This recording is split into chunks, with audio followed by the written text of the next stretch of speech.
My husband left me after baby was born. I stared at the empty side of the bed, my newborn daughter sleeping peacefully in her bassinet beside me.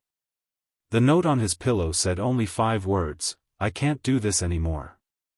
How does someone walk away from their 3-day-old child? From the family we'd planned together for years?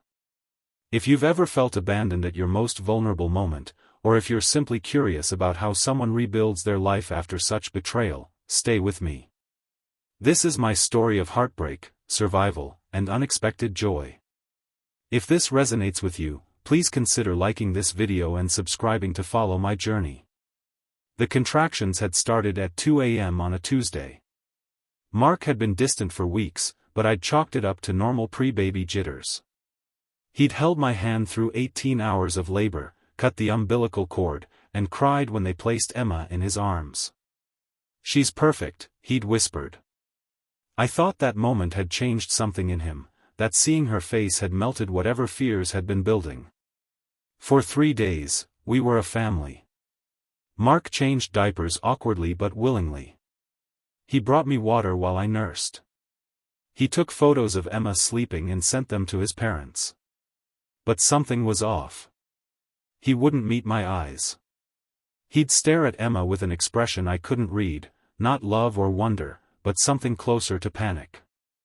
On the 4th morning, I woke to feed Emma and found his side of the bed empty. At first, I assumed he'd gone to make coffee or was in the shower. But the house was too quiet.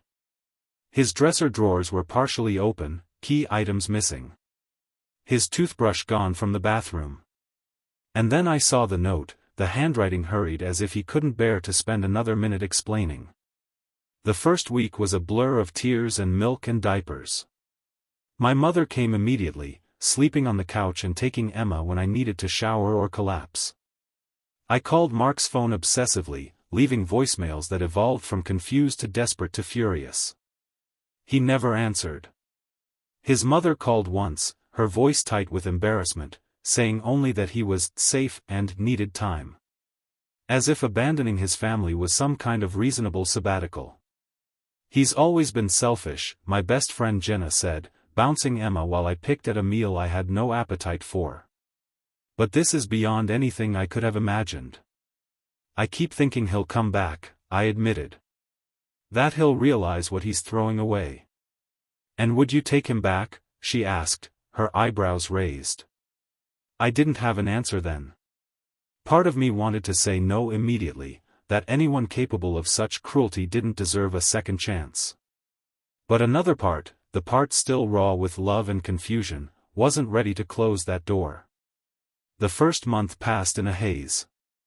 I moved through the motions of new motherhood like a ghost, feeding, changing, soothing, barely sleeping. My body was healing from birth while my heart felt shattered beyond repair. Mark's absence was a physical ache, a phantom limb I kept reaching for in the night.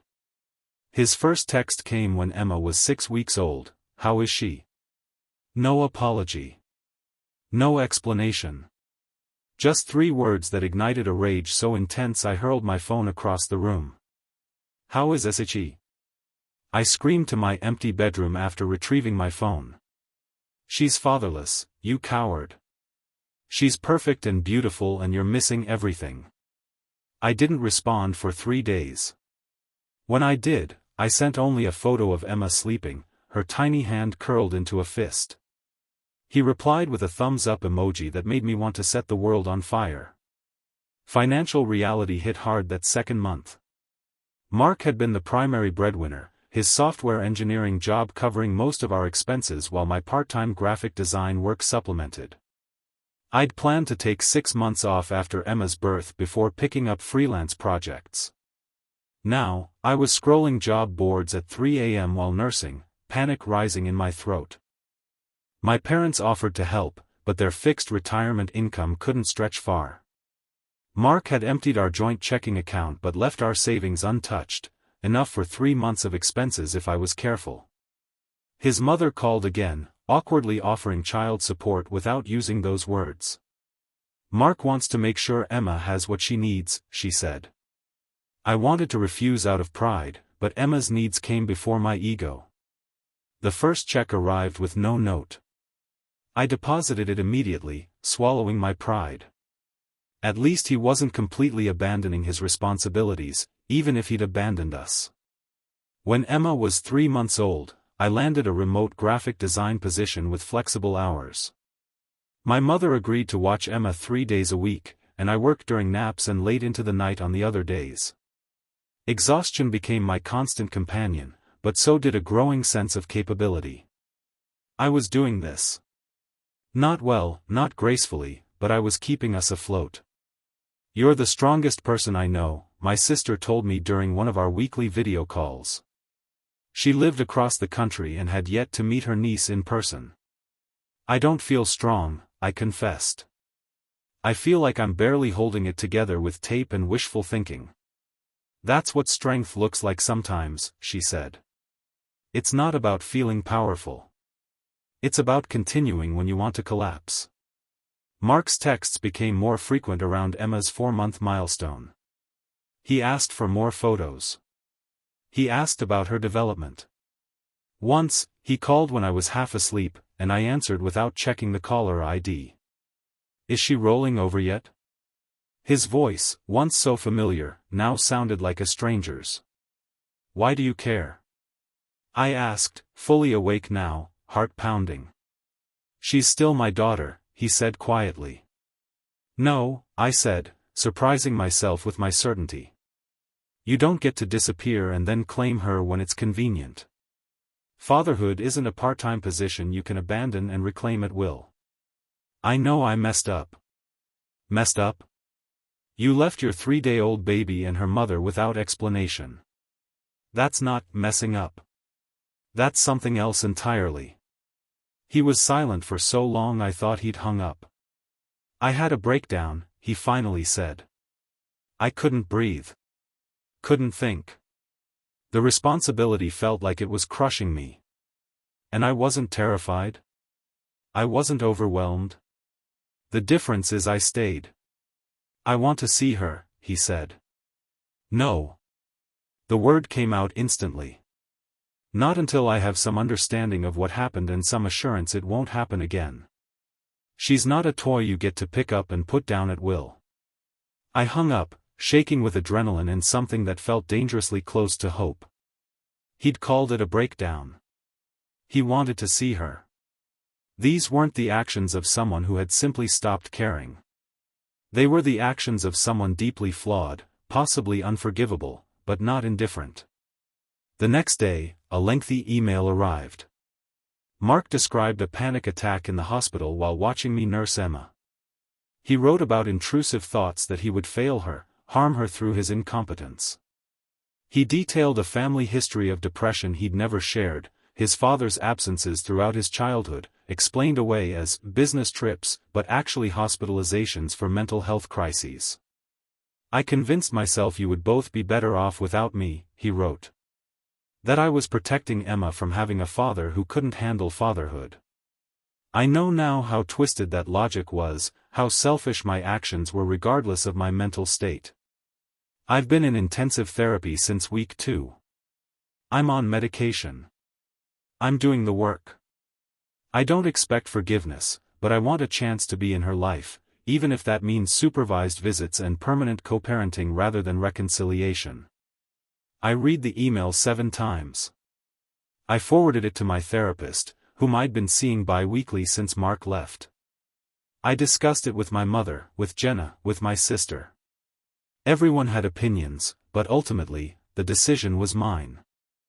I agreed to meet Mark in a public park when Emma was 5 months old.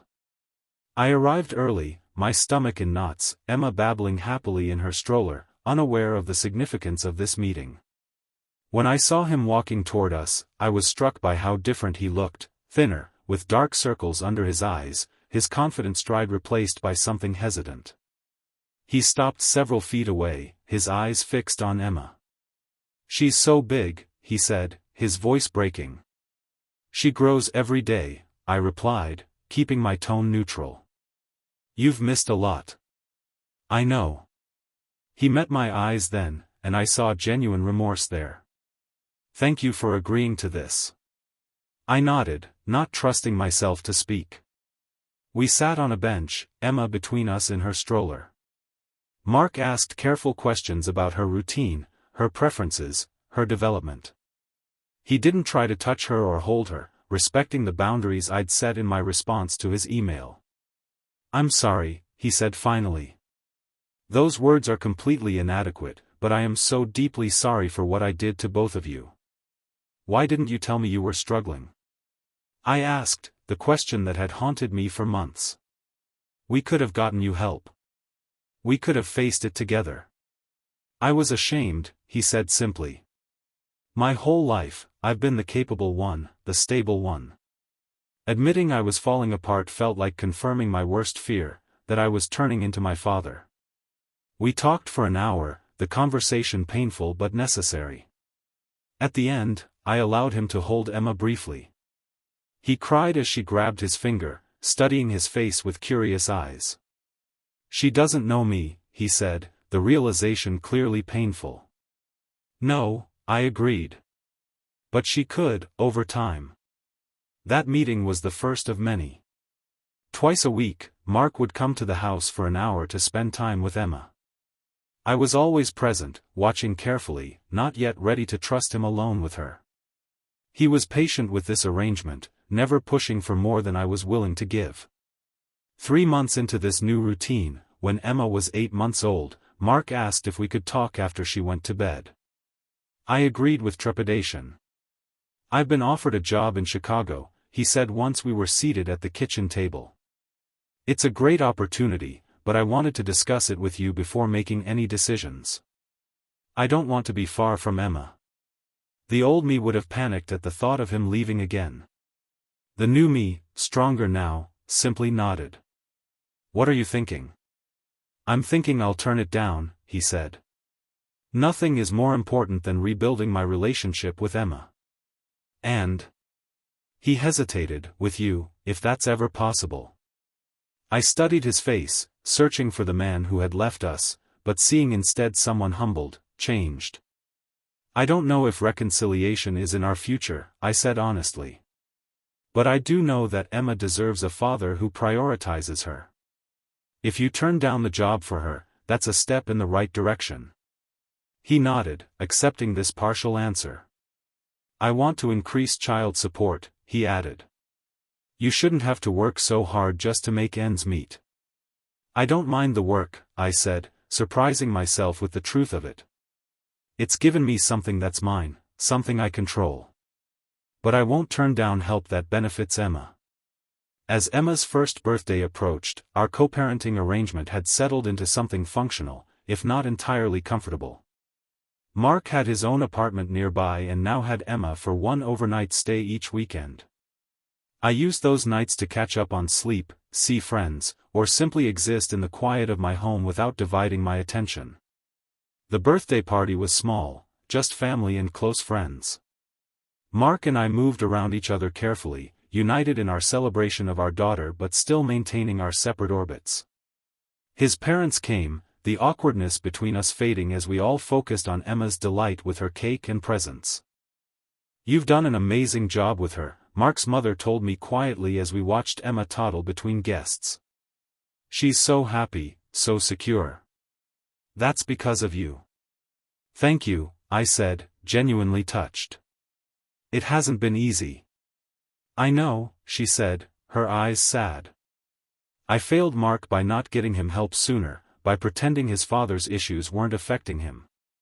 I won't make that mistake with Emma." After the party, when everyone had left and Emma was asleep, Mark lingered, helping me clean up. We worked in companionable silence, the tension between us softened by the successful day. "I've been thinking," he said as he tied up a bag of wrapping paper. "Would you consider family therapy? Not couples therapy, I know we're not there, but something to help us be better co-parents for Emma." I considered his request. "Yes," I said finally. "I think that would be good for all of us." The therapist we found specialized in family restructuring after separation. Dr. Chen was direct but compassionate, challenging both of us to examine our patterns and assumptions. In our third session, she asked a question that stopped me cold. "What would forgiveness look like to you, Allison?" I sat with the question, aware of Mark's gaze on me. "I don't know if forgiveness is possible," I admitted. "But I think, acceptance might be. Accepting that what happened was terrible, but also understanding that Mark was ill, not malicious. Accepting that our family looks different now but can still be loving and supportive for Emma." Dr. Chen nodded. "And what about for yourself, Mark? Have you forgiven yourself?" He shook his head immediately. "No. I don't think I should." "Self-flagellation isn't useful to Emma," Dr. Chen observed.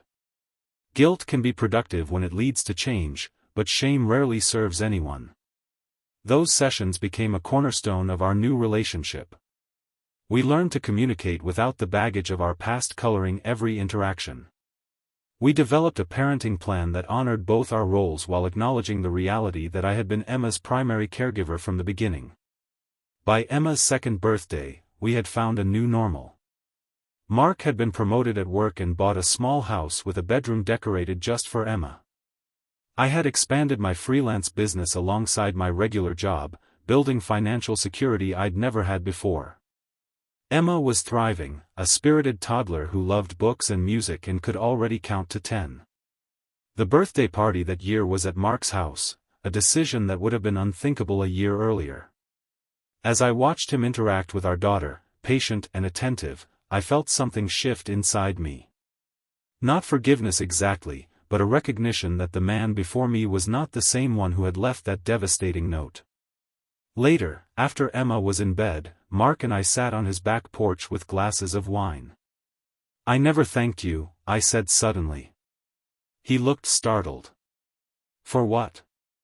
"For doing the work. For getting help. For coming back and staying, even when it was uncomfortable and difficult." He was quiet for a moment. "I don't deserve thanks for doing what I should have done from the beginning." "Maybe not," I agreed. "But I'm still grateful. Emma needs you. And you've become the father she deserves." "What about us?" he asked carefully. "Do you ever think about what might have been if I hadn't left?" I considered the question honestly. "Sometimes. But I also think about who I've become because you did leave. I'm stronger now. More independent. I know I can handle anything." "You always could," he said softly. "I was the weak one." "We were both unprepared in different ways," I said. "The question is where we go from here." That conversation marked another turning point. We began spending time together outside of Emma-related activities, occasional dinners, a movie now and then. We were building something new, not trying to resurrect what had died the day he left. On Emma's third birthday, Mark proposed, not marriage, but a different kind of commitment. "I want us to buy a duplex," he said as we sat on my couch after Emma's party. 2 separate living spaces but connected. Emma could move freely between both homes. We'd each have our privacy but be a unified family in the ways that matter. The idea was unconventional but oddly appealing. Like a modern family compound, I mused. Exactly. I know we're not ready for more than that, may never be. But this would give Emma stability while respecting what we've built separately. 6 months later, we moved into the duplex, a beautiful old home divided into 2 spacious units with a shared backyard. Emma delighted in having 2 houses, and would proudly give visitors tours of both spaces. Mark and I established clear boundaries but also found ourselves sharing meals several times a week, helping with bedtime routines, supporting each other's career advancements. It wasn't the family I had envisioned when I was pregnant, but it was working. More than working, it was thriving in its own unique way. On Emma's 4th birthday, I watched her blow out candles surrounded by friends from preschool, both sets of grandparents, and our extended support network. Mark caught my eye across the room and smiled, a genuine smile that reached his eyes. I smiled back, feeling not the sharp pain of old wounds.